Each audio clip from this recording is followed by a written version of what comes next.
Hello everyone, welcome to my channel Pavani styles and blogs. మీరు ఎవరైనా నన్ను కొత్తగా చూస్తున్నట్లయితే అందరికీ హ్యాండీ. కొత్తగా చూస్తున్న వాళ్ళు సబ్స్క్రైబ్ చేయండి, పక్కనే ఉన్న బెల్ ఐకాన్ ప్రెస్ చేసేయండి.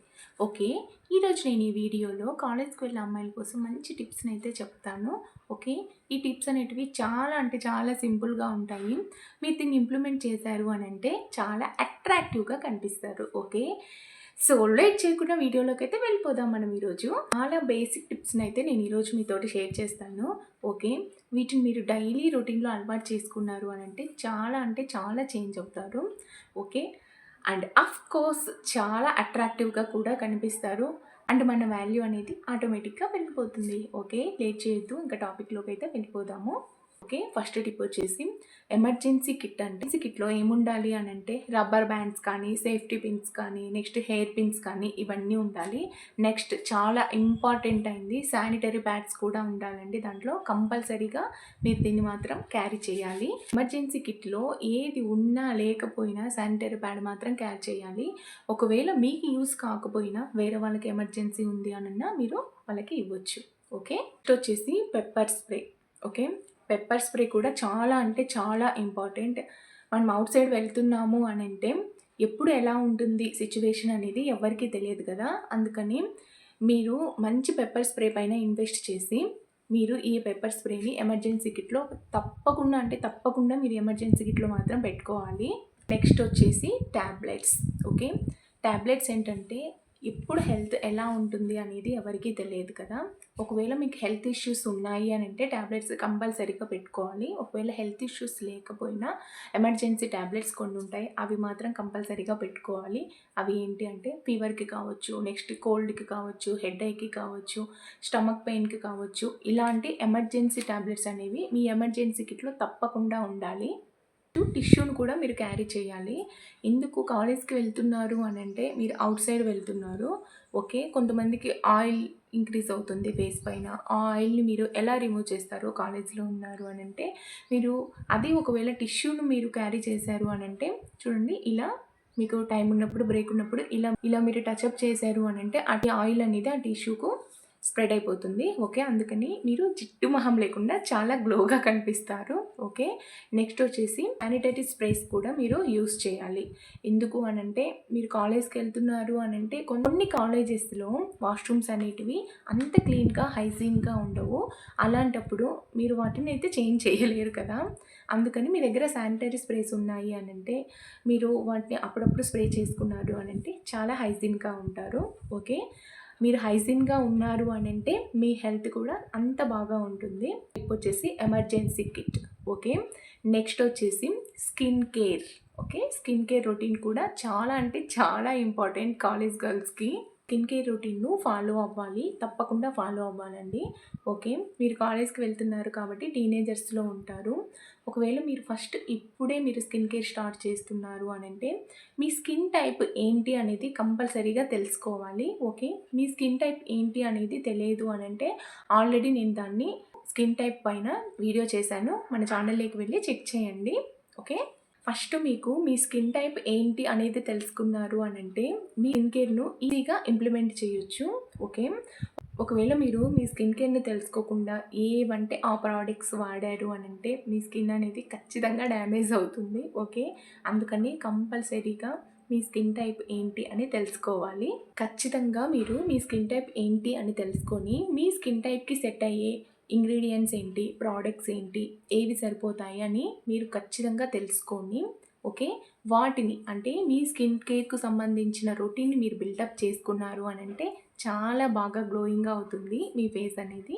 ఓకే, ఫస్ట్ వచ్చేసి క్లెన్జింగ్ ఉండాలి, మాయిశ్చరైజింగ్ ఉండాలి, సన్ స్క్రీన్ ఉండాలి, మోస్ట్ ఇంపార్టెంట్ లిప్ బామ్ ఉండాలి. ఓకే, ఈ 4 స్టెప్స్ ఫాలో అయ్యారు అని అంటే మీ స్కిన్ కేర్ రొటీన్లో బిల్డప్ చేసుకోండి వీటినైతే. ఓకే, కోర్స్ మీరు కాలేజ్కి వెళ్తున్నారు అని అంటే టీనేజర్స్ అయి ఉంటారు కదా, మీకు పాకెట్ మనీ కూడా చాలా తక్కువ ఉండిండొచ్చు. ఓకే, అందుకే నేను జస్ట్ ఈ 4 స్టెప్స్ చెప్పాను మీకు. ఓకే, వీలైనంత వరకు ఈ స్టెప్స్ మీరు కంపల్సరీగా ఫాలో అవ్వాలి. అండ్ నెక్స్ట్ ఇంపార్టెంట్ అయిన విషయం ఏంటి అంటే జస్ట్ మీరు 1 వీక్ లేదు అంటే 2 వీక్స్ ఫాలో అయ్యి ఇన్స్టెంట్గా రిజల్ట్ రావాలి అని అంటే అలా అస్సలు జరగదు. ఓకే, అట్లీస్ట్ మీరు 3 to 4 months అన్నా మీరు వాటిని యూజ్ చేశారు అనంటేనే మీకు ఆ రిజల్ట్ అనేది మీ స్కిన్ పైన ఖచ్చితంగా చూస్తారు. ఓకే, మీరు ఇవన్నీ ఫాలో అయ్యారు అనంటే మీ స్కిన్ అనేది క్లియర్గా ఉండడం కానీ, నెక్స్ట్ పింపుల్స్ ఇంతకు ముందు కంటే ఇప్పుడు ఎక్కువ తగ్గడం కానీ అనేది మీరు మీ స్కిన్లో అబ్జర్వ్ చేస్తారు. ఓకే, నెక్స్ట్ వచ్చేసి సింపుల్ స్కిన్ కేర్ రొటీన్ను మీరు బిల్డప్ చేసుకోండి. ఓకే, నెక్స్ట్ వచ్చేసి హెయిర్ కేర్. ఓకే, హెయిర్ కేర్ని మనం చాలా కన్సిడర్ చేయాలన్నమాట. ఎందుకు అనంటే మనం కొత్త పర్సన్ని మీట్ అవుతున్నాము అనంటే వాళ్ళు మనల్ని ఫస్ట్ చూసేది మన ఫేస్ అండ్ మన హెయిర్. ఓకే, అందుకని మనము మన హెయిర్ని కూడా కన్సిడర్ చేసుకోవాలి. ఓకే, మనం హెయిర్ కేర్ తీసుకోవాలి అనంటే ఇది మన స్కాల్ప్ హెయిర్ అనేది చాలా మంచిగా ఉండాలి. మన స్కాల్ప్ హెయిర్ ఎప్పుడైతే మంచిగా ఉంటుందో మన హెయిర్ గ్రోత్ అనేది ఆటోమేటిక్గా చాలా మంచిగా హెల్తీగా ఉంటుంది. హెయిర్ కూడా స్కాల్ప్ హెల్త్ అనేది చాలా అంటే చాలా ఇంపార్టెంట్. స్కాల్ప్ హెల్త్ అనేది బాగుండాలి అనంటే వీక్లీ 2 టైమ్స్ కంపల్సరీగా మీరు హెడ్ బాత్ చేయాలి. ఓకే, మీరు ఎక్కువ డస్ట్‌కి ఎక్స్‌పోజ్ అవుతున్నారు అనంటే వీక్లీ 3 టైమ్స్ కంపల్సరీగా మీరు హెడ్ బాత్ అయితే చేయాలి. హెయిర్ వాష్ చేసేప్పుడు చాలా మైల్డ్‌గా ఉన్న షాంపూస్‌ని తీసుకోండి. ఒకవేళ మీకు ఆ షాంపూస్ ఏంటి అనేది తెలియదు అనంటే నాకు కామెంట్ చేశారు అనంటే ఆ షాంపూస్ అనేవి నేను రెఫర్ చేస్తాను మీకు. ఓకే, నెక్స్ట్ కొంతమంది హెయిర్ అనేది చాలా డ్రైగా, ఫ్రీజీగా ఉంటుంది. దయచేసి మీరు అలాంటి హెయిర్ వేసుకొని కాలేజ్‌కి మాత్రం అస్సలు వెళ్ళకండి. అందుకే ఇవన్నీ లేకుండా ఉండాలి అనంటే ఫస్ట్ హెడ్ బాత్ అయ్యాక ఓకే, కండిషనర్‌ని అప్లై చేయడం కంపల్సరీగా మీరైతే అలవాటు చేసుకోవాలి. ఓకే, మనకు స్కాల్ప్ అనేది ఇదంతా హెయిర్ బాగున్నా ఈ రూట్స్ అనేటివి చాలా డ్యామేజ్ అవుతుంటాయి కొంతమందికి. ఇలా జరగకుండా ఉండాలి అనంటే మీరు ఈ ఏజ్ నుంచే కండిషనర్‌ని యూజ్ చేయడం అలవాటు చేసుకోండి. చాలామంది నమ్ముతుంటారు హెయిర్‌ని కట్ చేసుకోకుండా అలానే పెట్టుకుంటే హెయిర్ గ్రోత్ అనేది చాలా బాగా పెరుగుతుంది అనేసి నమ్ముతుంటారు. అస్సలు నమ్మకండి. హెయిర్ అనేది కంపల్సరీగా 3 మంత్స్‌కి ఒకసారన్నా మీరు కట్ చేయించుకోవాలి. లేదు మాకంత టైం లేదు, మాకు హెయిర్ గ్రోత్ ఎక్కువ కావాలి, నెక్స్ట్ అలా మేము నమ్మము అని అంటే మాత్రము ఇయర్లీ 2 టైమ్స్ లేదు అంటే 3 టైమ్స్ అన్నా మీరు హెయిర్ కట్ కంపల్సరీ చేయించుకోవాలి. అప్పుడే మీ హెయిర్ అనేది గ్రో అవుతుంది. లేదు మీరు అలా హెయిర్‌ని కట్ చేయలేదు అని అంటే ఇక్కడ లాస్ట్‌లో మనకు చూడండి, ఇప్పుడైతే నాకు లేవు. అలా లాస్ట్‌లో మీకు స్ప్లిట్ ఎండ్స్ అనేటివి వస్తాయి. హెయిర్ కట్ చేయకపోతే, ప్రాపర్ కేర్ తీసుకోకపోతే హెయిర్ గురించి. ఆ స్ప్లిట్ ఎండ్స్ అలానే ఉంటే మీ హెయిర్ గ్రోత్ అయితే అస్సలు జరగదు. ఇది ఎవరికైనా సరిపోతుందండి. ఓకే, ఖచ్చితంగా మీ స్ప్లిట్ ఎండ్స్ పోవాలి అని అంటే 2 మంత్స్‌కి ఒకసారన్నా హెయిర్‌ని ట్రిమ్ చేసుకోవాలి. ఓకే, నెక్స్ట్ ఇంపార్టెంట్ అయిన విషయం ఏంటి అనంటే మీరు ఒకే రకమైన హెయిర్ స్టైల్స్‌ని అస్సలు వేసుకోకండి. వీక్లీ ఒక హెయిర్ స్టైల్ అని అలా పెట్టుకోండి. ఎందుకు అలా పెట్టుకోండి అని చెప్తున్నాను అనంటే మీరు ఒకటే హెయిర్ స్టైల్స్ ఇప్పుడు చూడండి, నేను ఇలా సైడ్ పార్టీషన్ తీసాను. నేను డైలీ ఇలానే సైడ్ పార్టీషన్ తీసాను అనంటే ఇక్కడ హెయిర్ అనేది లాస్ అవుతుంది. అప్పుడు అలా లాస్ కావడం వల్ల ఇక్కడ మన హెయిర్ అంతా చాలా సన్నగా అంటే పలచబడినట్టుగా కనిపిస్తుంది. ఓకే, అందుకని హెయిర్ స్టైల్ని అయితే వేసుకోండి. Okay, weekly once hair style పెట్టుకున్నారు అంటే ఇలా మిడిల్ పార్టీషన్ ఒకసారి, నెక్స్ట్ ఈ సైడ్ పార్టీషన్ ఇలా డిఫరెంట్ హెయిర్ స్టైల్ని మీరు ప్రాక్టీస్ చేయండి. మీకు హెయిర్ స్టైల్స్ కూడా వస్తాయి. ఓకే, ఇదైతే ఒకటి గుర్తుపెట్టుకోండి. నెక్స్ట్ వచ్చేసి మేకప్. ఓకే, మేకప్ అంటే టీనేజర్స్ చాలా అంటే చాలా ఇష్టపడుతుంటారు. కోర్స్ ఎవరికైనా ఇష్టం ఉంటుంది మేకప్ అనేది. ఓకే, సో మనం ఇప్పుడు ఎక్కడికి వెళ్తున్నాము, కాలేజ్కి వెళ్తున్నాము కదా. కాలేజ్కి వెళ్తున్నాము అంటే ఎంత సింపుల్గా ఉంటే అంత క్లాసీగా కనిపిస్తాము, ఇంకా మోస్ట్ అట్రాక్టివ్గా కూడా కనిపిస్తాము. ఎప్పుడూ గుర్తుపెట్టుకోండి, చాలా సింపుల్గా ఉండటానికి ట్రై చేయండి. మేకప్ వచ్చేసి బేసిక్ మేకప్కే స్టిక్ అవ్వండి. ఓకే, బీబీ క్రీమ్స్ కానీ సీసీ క్రీమ్స్ కానీ ఇలా మీరు ట్రై చేయొచ్చు. కానీ ఇదే పనిగా అంటే డైలీ మీరు ఇలా ఫౌండేషన్ మాత్రం వేసుకోవద్దు. అలా వేసుకున్నారు అని అంటే మేబీ మీకు పోర్స్ అనేటివి బ్లాక్ అయ్యే ఛాన్స్ ఉంటాయి. ఓకే, ఇప్పుడు సన్ స్క్రీన్స్‌లోనే టింటెడ్ సన్ స్క్రీన్స్ అనేటివి వస్తున్నాయి. వాటిని ట్రై చేశారు అని అంటే లైట్‌గా కవరేజ్ ఇస్తాయి ఆ టింటెడ్ సన్ స్క్రీన్స్ వల్ల. హెవీ కవరేజ్ ఫౌండేషన్ కానీ, కన్సీలర్‌ని కానీ అస్సలు ట్రై చేయొద్దు. ఓకే, టీనేజర్స్‌లో ఉన్నారు అని అంటే స్కిన్ అనేది కొంచెం డ్యామేజ్ అయ్యే ఛాన్సెస్ అయితే ఉంటాయి. నెక్స్ట్ వచ్చేసి లిప్‌స్టిక్. చాలామంది ఏంటంటే బ్రైట్ లిప్‌స్టిక్‌ని ఇష్టపడుతుంటారు. ఓకే, అలా బ్రైట్ లిప్‌స్టిక్స్‌ని అస్సలు వేసుకోకూడదు. మనం కాలేజ్‌కి వెళ్తున్నాం కాబట్టి న్యూడ్ లిప్‌స్టిక్స్‌ని మీరు వేసుకున్నారు అని అంటే చాలా అట్రాక్టివ్‌గా కనిపిస్తారు. నెక్స్ట్ నేను ఒక చోట చదివాను, న్యూడ్ లిప్‌స్టిక్స్ మీరు డైలీ వేస్తున్నారు అని అంటే కూడా కొంచెం మనం ఏజ్ తక్కువగా కనిపిస్తామంట. ఓకే, నెక్స్ట్ కొన్ని కాలేజెస్‌లో అసలు లిప్‌స్టిక్స్ అలోనే ఉండవు. అలాంటి వాళ్ళు టింటెడ్ లిప్ బామ్‌లు ట్రై చేయండి. అవి కూడా మీకు కొంచెం కవరేజ్ ఇస్తాయి. దాంట్లో ఎస్‌పీఎఫ్ కూడా ఉంటుంది. టింటెడ్ లిప్ బామ్‌లో కొంతమంది డ్రై లిప్స్ తోటే వెళ్తుంటారు కాలేజెస్‌కి. అలాంటి వాళ్ళు సెల్ఫ్ కేర్ అస్సలు తీసుకోరు ఫ్రెండ్స్. ఓకే.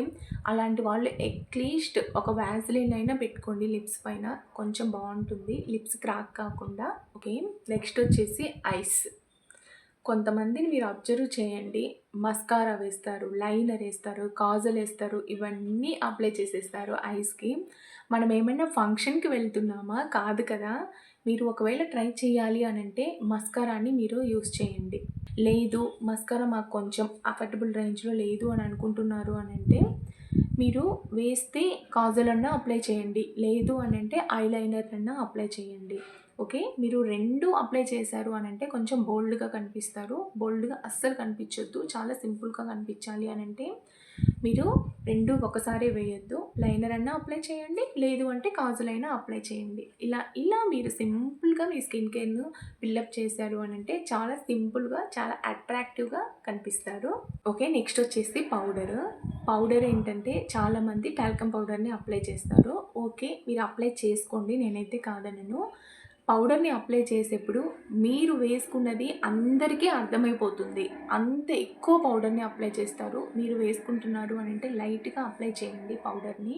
ఇక్కడ హెయిర్ లైన్ దగ్గర ఇక్కడ మాత్రం కరెక్ట్‌గా అబ్జర్వ్ చేయండి.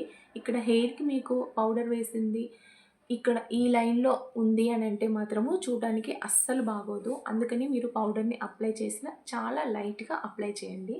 నెక్స్ట్ ఈ హెయిర్ లైన్ దగ్గర గ్యాప్‌లో ఉందేమో చూసుకోండి. ఓకే. నెక్స్ట్ వచ్చేసి personal hygiene. Okay. Personal hygiene గురించి ఇప్పుడు మనం మాట్లాడుకుందాము. హైజీన్ అంటే అందరికీ తెలిసిందే. ఓకే. రోజు అందరూ స్నానం చేసి కాలేజ్‌కి వెళ్ళండి. కొంతమంది ఏంటంటే మాకు టైం లేదు, అది లేదు, ఇది లేదు అని చెప్పేసి స్నానం చేయకుండా వెళ్తుంటారు. అలా అస్సలు చేయొద్దు. ఒక 1 అవర్ ముందే లేసి మీరు స్నానం చేసి నీట్‌గా వెళ్ళండి. సో దట్ ఒక ఫ్రెష్ ఫీల్ అనేది ఉంటుంది. మైండ్ కూడా చాలా రిఫ్రెష్‌గా ఉంటుంది. మీరు ఇలా స్నానం చేసి నీట్‌గా వెళ్ళారు అనంటే. నెక్స్ట్ వచ్చేసి రోల్ ఆల్స్‌ని ట్రై చేయండి. ఓకే. కొంతమందికి అనొద్దు. చాలామందికి ఏంటంటే బ్యాడ్ స్మెల్ అనేది వస్తుంది. చాలామందికి ఏంటంటే బ్యాడ్ స్మెల్ ఉంటుంది. ఓకే. మీకు బ్యాడ్ స్మెల్ వస్తుంది అని మీరు ఇన్‌సెక్యూర్‌గా అస్సలు ఫీల్ అవ్వద్దు. ఈ రోల్ ఆన్స్‌ని ట్రై చేశారు అనంటే ఆ బ్యాడ్ స్మెల్ అనేది పోతుంది. వచ్చేసి పర్ఫ్యూమ్స్‌ను మీరు యూజ్ చేయొచ్చు. పర్ఫ్యూమ్స్ కొంతమందికి ఏంటంటే డే అంతా క్యారీ ఫార్వర్డ్ కావు. అలా డే అంతా క్యారీ ఫార్వర్డ్ కావాలి అంటే ఫస్ట్ మీరు వాజ్‌లిన్‌ని తీసుకొని చూడండి ఇక్కడ, ఇక్కడ మీరు వాజ్‌లిన్‌ని అప్లై చేసి పర్ఫ్యూమ్‌ని స్ప్రే చేశారు అనంటే అది డే అంతా మీకు క్యారీ ఫార్వర్డ్ అవుతుంది. ఓకే. ఇదొక టిప్ అనుకోండి. చాలా మంచిగా వర్క్ అవుతుంది. వచ్చేసి క్లాతింగ్. క్లాతింగ్ ఏంటంటే కొంతమంది వెస్ట్రన్ వేర్ వేయడానికి కంఫర్ట్‌గా ఉంటుంది. నెక్స్ట్ ఇంకొంతమందికి జీన్స్ ఇలా వేయడానికి కంఫర్టబుల్‌గా ఉంటుంది. ఇలా మీ కంఫర్ట్ మీకు ఎలా ఇష్టం ఉంది, మీ కంఫర్ట్‌ని బట్టి మీరు డ్రెస్సింగ్‌ని బిల్డప్ చేసుకోండి. ఓకే. కొంతమంది ఏంటంటే మాకు 100 క్లాత్స్ కావాలి, 200 క్లాత్స్ కావాలి అని అంటారు. అలా ఏమీ వద్దు. మీకు ఉన్న 10 క్లాత్స్‌లో, 20 క్లాత్స్‌లో దాన్ని మీరు పెయిర్ అప్ చేశారు అనంటే, ఒకదాన్ని ఇంకొకటి చేంజ్ చేసి వేశారు అనంటే మీలో క్రియేటివిటీ కూడా బిల్డ్ అవుతుంది. నెక్స్ట్ ఇంకొక కొత్త లుక్‌ని మీరు క్రియేట్ చేసుకుంటారు డ్రెసెస్‌లలో కూడా. ఇది ఒకటి మీరు గుర్తుపెట్టుకోండి. మీకు 100 క్లాత్స్ ఉంటేనే కాలేజ్‌కి వెళ్ళాలి అనే మైండ్ సెట్ నుంచి అయితే ఔట్ సైడ్‌కి వచ్చేయండి. ఓకే. నెక్స్ట్ వచ్చేసి నెయిల్ కేర్ కూడా చాలా ఇంపార్టెంట్ రోల్‌ని ప్లే చేస్తాయి. ఓకే. మీరు నెయిల్ పాలిష్ వేస్తున్నారు అనంటే మీ నెయిల్ అంతా చూడండి ఇలా మీ నెయిల్ అంతా నెయిల్ పాలిష్‌ని అప్లై చేయండి. ఓకే. మీ నెయిల్స్‌ని అస్సలు మెయింటైన్ చేయొద్దు. ఓకే. మీరు ఇలా వేశారు అనంటే చూడండి ఇలా టోటల్‌గా వేయండి. క్రాకీగా అయ్యి నెయిల్ పెయింట్ ఉండి పోయిన నెయిల్స్‌ని మాత్రం అస్సలు మెయింటైన్ చేయొద్దు. మీరు కాలేజ్‌కి వెళ్తున్నారు అనంటే. నెయిల్ పాలిష్ వేసుకోవడం ఇష్టం లేదు అనంటే మనకు ఔట్ సైడ్ మార్కెట్స్‌లో క్లియర్ నెయిల్ పాలిషెస్ చిక్కుతాయి. అవి చాలా బావుంటాయి. అవి ట్రై చేయండి. అవి నెక్స్ట్ చాలా ట్రాన్స్‌పరెంట్‌గా కూడా ఉంటాయి. మీరు అసలు నెయిల్ పాలిష్ వేశారా అన్నట్టు ఉంటాయి. మీరు అవి ట్రై చేశారు అనంటే మీ నెయిల్స్‌కి నెయిల్ పాలిష్ అనేది కనిపించదు. అవి కొంచెం షైనీగా కనిపిస్తాయి నెయిల్స్ అనేది. ఓకే. మీరు నెయిల్స్‌ని ప్రాపర్ వేలో కట్ చేసుకొని నీట్‌గా షేప్‌లో చేసుకోండి నెయిల్స్‌ని. ఇలా మీ నెయిల్స్‌ని నీట్‌గా చేసుకొని మీ నెయిల్స్‌ని కూడా కేర్ చేయండి. ఓకే. మీరు ఈ స్టెప్స్ అన్నీ ఫాలో అయ్యారు అనంటే, నెక్స్ట్ ఇంకా ఈ ప్రొడక్ట్స్ అన్నీ మీ దగ్గర ఉన్నాయి అనంటే, చాలా అట్రాక్టివ్‌గా కనిపిస్తారు. అలా అట్రాక్టివ్‌గా కనిపించారు అనంటే, మీకు చాలా కాన్ఫిడెంట్‌గా ఉంటుంది. ఓకే. మీరు కాన్ఫిడెంట్‌గా ఉన్నారు అనంటే, మీరు చాలా సింపుల్‌గా, బ్రైట్‌గా కనిపిస్తారు. ఓకే. ఇంక ఈ వీడియో అయితే ఇంతే అండి. మీకు ఈ వీడియో నచ్చిందనే అనుకుంటున్నాను. ఈ వీడియో నచ్చితే లైక్ చేసి, షేర్ చేయండి. హోప్‌ఫుల్ మీకు ఈ వీడియో నచ్చిందనే అనుకుంటున్నాను. నచ్చినట్లయితే లైక్ చేయండి, షేర్ చేయండి, కామెంట్ చేయండి. Thank you for watching. Bye friends.